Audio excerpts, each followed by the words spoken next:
السلام علیکم ناظرین، استقبال ہے آپ کا ہماری یوٹیوب چینل ندائے حق پر۔ جمعیت علماء ہند اور دارالعلوم دیوبند پر پابندی عائد ہو، پروین توگڑیا۔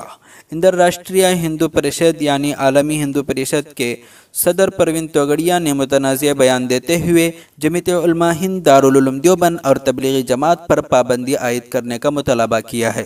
امروہہ کے منڈی دھنوار میں بدھ کو ایک منعقدہ پروگرام میں ڈاکٹر توگڑیا نے حال ہی میں سعودی عرب میں تبلیغی جماعت میں لگائی گئی مبینہ پابندی کا حوالہ دیتے ہوئے ہندوستان میں بھی پابندی کا مطالبہ کیا۔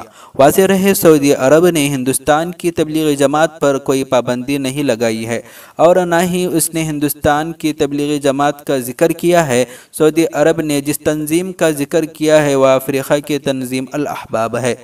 توگڑیا نے مزید کہا کہ اگر ملک کی آبادی میں اسی طرح سے اضافہ ہوتا رہا تو آنے والے 20 سالوں میں مسلمانوں کی تعداد دگنی سے زیادہ ہو جائے گی اور پھر نہ ہندو بچے گا نہ ہندوؤں کا ہندتوا۔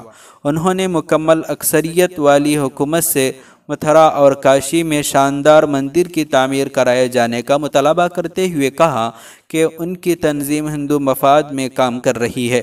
اسی ضمن میں ہندوؤں کی مدد کے لیے ملک بھر میں ہیلپ لائن نمبر جاری کیے گئے ہیں۔ جی ہاں ناظرین، اب تک تو سعودی عرب میں تبلیغی جماعت پر پابندی کی خبریں زور و شور سے چل رہی تھیں اور بھارتی سوشل میڈیا پر اس کا خوب چرچا ہو رہا تھا۔ اب اسی پر بس نہیں ہے، اب بھارت میں بھی تبلیغی جماعت پر پابندی کا مطالبہ شروع ہو گیا ہے۔ ناظرین، آپ اس خبر کے متعلق کیا کہنا چاہتے ہیں؟ کمنٹس باکس میں ضرور بتائیں۔ السلام علیکم ورحمۃ اللہ وبرکاتہ۔